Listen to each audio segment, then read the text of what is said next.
Isang maganda at masayang hapon sa ating lahat, mga bata. From Ordaneta City Library, ako si Ate Isabel, ay maghahandog sa inyo ng isang magandang kwento. Ang pamagat ng aking kwento ay Araw sa Palengke. Kwento ni May Tobias Papa, buhit ni Isabel Rojas. Pero bago ko simulan ang aking kwento, sino sa inyong mga bata ang nakapunta na sa palengke? Meron na. Ano bang makikita natin sa palengke, mga bata? Yan ang ating tutunghayan sa aking kwento. Ready na ba kayo, mga bata? Kasi si ate, ready na akong magkwento. Sabik na akong simulan. Ngayong araw na ito ay maaga akong ginising ni nanay. Inaantok pa ako nung binihisan ako ni nanay. Sasama ako sa kanya sa palengke. Araw ng palengke ngayon. Excited na akong pumunta. Pero sabi ni nanay, makinig ka ng mabuti.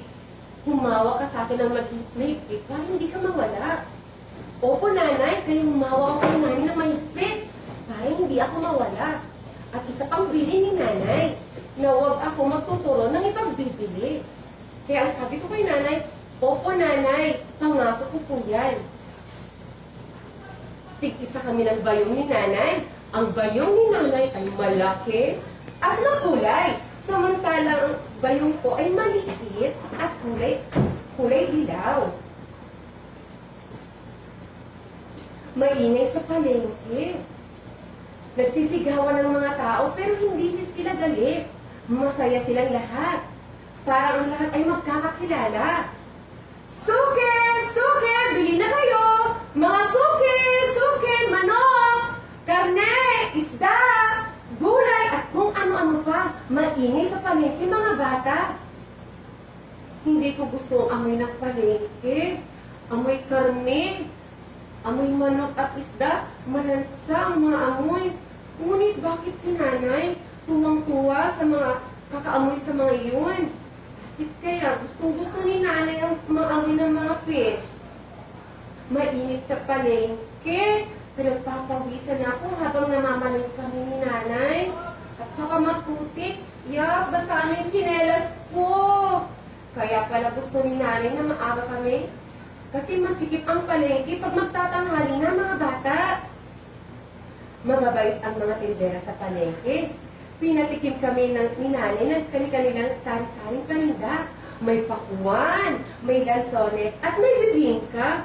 Pinuno ng mga tindera ang bayong kong maliit na kung ano-ano, mga bata. Ang saya-saya ko, mga bata. Ang dami kong dala sa aking maliit na bayong. Maraming makikita sa palengke. May kakatuwa, may nakakatakot, mga bata. Pero may mga magaganda.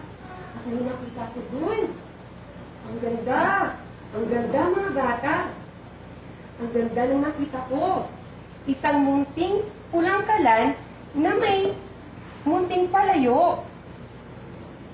Pero may pangako ako kay nanay. May pangako ako kay nanay. Ano ba mga bata yung pangako ng bata sa nanay niya? Na huwag magtuturo ng ipagbibili. May nakita kasi siyang isang munting pulang kalan na may munting palayok. Kaya naalala ng batang pangako niya sa nanay niya. Pagod na kami ni nanay sa pagpunta sa palengke. Mahirap palang mamalengke, mga bata. Pagdating namin ni nanay, tinulungan ko siya sa pagligpit ng aming pinamili. Isa-isa kong tinanggal sa bayong ang mga dala ni nanay. Merong manok. Wow! May fish. May karne. May gulay at may mga prutas. Pero teka, may nakita akong nakabalot sa dyaryo. Ano kaya yung mga bata? May clue ba kayo, mga bata, kung ano yun? Ano kaya yung nakabalot sa dyaryo na yun? Parang pamilyar. Parang hugis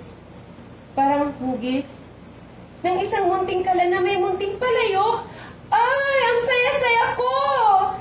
Meron na akong pagluluto-lutuan. Pwede na akong maglaro. Ang saya-saya naman. Sa sobrang tuwa ko, lumapit ako kay nanay. Niyakap ko siya ng maligpit. At sinabi ko sa kanya, Maraming salamat po, Nanay. At dyan nagtatapos ang aking kwento, mga bata. Salamat po sa panunood at pakikinig. Muli, from Ordaneta City Library, Isabel Fernandez po. Hanggang sa muli, mga bata. Keep safe po. Bye-bye!